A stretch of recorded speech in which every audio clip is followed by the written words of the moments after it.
So yet another way to go into the past is to use the line in the past to talk about the continuous form in the past.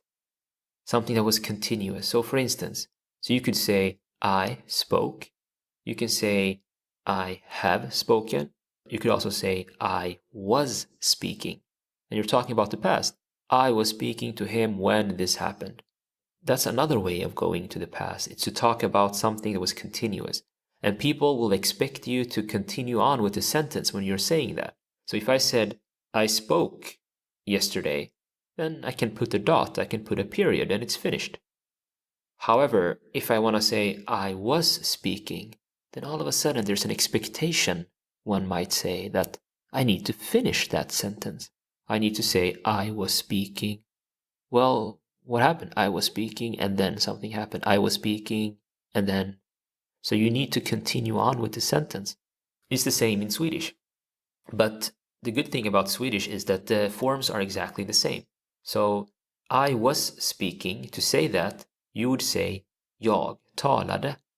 So, to say jag talade, that means I was speaking. It also means I spoke. Jag talade. That's really easy. You don't need to learn a new form. You just use the same one. You were speaking. Du talade. And the rest we know. Han, hon talade, den, det talade, ni talade, de talade, vi talade. You use the same form as spoke. So, we spoke, vi talade. We were speaking, vi talade. How do you say night in Swedish? Natt, natt. And of course it should be en natt. He was speaking the whole night. To say whole, you would say hela. Hela. So how would you say he was speaking the whole night? Han talade hela natten. Do you recall how to say wash, to wash? So to say wash, we talked about that when we were talking about the reflexive verb. So tvätta sig, to wash oneself. Tvätta mig, to wash myself. So to wash is att tvätta. And it's an AR. It follows the same pattern as tvättar. So how do you think you'd say we were washing the whole night? And here it's almost implied that you were washing clothes when you say this in Swedish.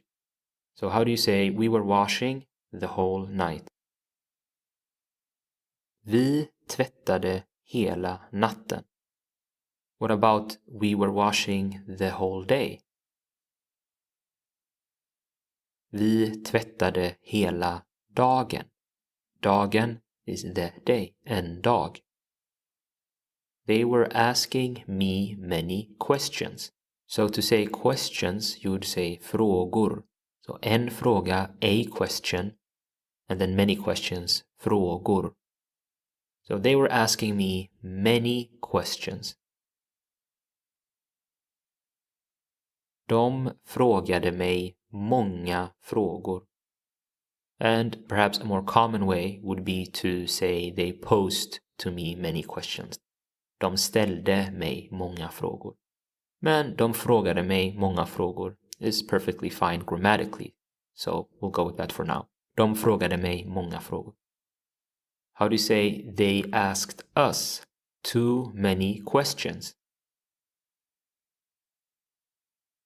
De frågade oss för många frågor.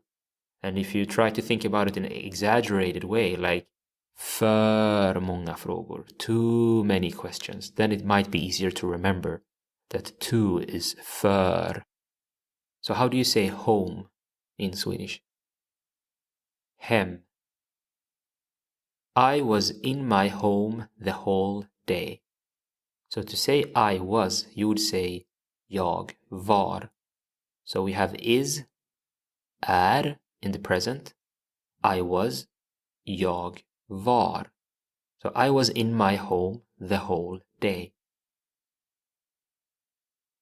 Jag var i mitt hem hela dagen. Jag var I mitt hem hela dagen. It's mitt hem because ett hem. But when you're talking about at home, you can say hemma. So you don't say ett, you simply say hemma. So how do you say we were and then use hemma the whole day? Vi var hemma hela dagen. Okay, so what about they were asking me many questions, like we had before? De frågade mig många frågor. And they asked me too many questions. De frågade mig för många frågor. What was the word for yesterday? Igår. How do you say I was? Jag var. I was at home. Jag var hemma. Jag var hemma. So, I was at home yesterday. Jag var hemma igår. So now we're going to learn something that's very interesting and probably one of the things that's most confusing for non-Swedish speakers. In Swedish, when you use what's called an adverb grammatically, and we don't need to think about the grammatical term here, but as soon as you use a word that modifies the sentence, So for instance, you have a sentence here, I was at home. That's the sentence. I modified that sentence by adding yesterday. So now I put a time modification on it. So I was at home yesterday. I could have said I was usually at home. I've modified it again. If you add a modification like that and you put the modified thing in the beginning of the sentence, in Swedish, that means you have to switch the word order. So this is something that's highly unintuitive to English speakers, but it's something that Swedish people do all the time. So for instance, you have I was at home yesterday. That's the regular sentence structure. It's the exact same in Swedish. Jag var hemma igår. If we put the time period in the beginning, we say yesterday I was at home. In English, you can see that the structure is the same. You just put the yesterday in front of everything. In Swedish, this is not the case. So if you say igår, then you have to switch the order between jag var and make it into var jag. And this is very important, otherwise it sounds off. So yesterday I was at home, you would have to say igår var jag hemma. If you say igår jag var hemma, it sounds off. So this is one of those things that you'll need to practice your ear. And after a while, you'll begin to develop a sort of an intuition. It's that intuition that we're looking for, the feeling of this feels right, this feels wrong. So as soon as you add on that modification, in this case, yesterday, but it's the same if you say tomorrow, if you say last month or whatever. So you have to switch the order. So the easiest way perhaps to think about this is that you treat it the same way you would treat a question. If you have a question, you need to change the word order. So I can becomes can I. Well, in Swedish, if you add on this modification, such as using time, yesterday, tomorrow, last month, whatever, then you need to switch the order. So let's look at a few more examples. How do you say tomorrow? Imorgon. He is coming. How would you say that? He is coming. Or he comes. Han kommer. Han kommer. What about he's coming tomorrow? Han kommer imorgon.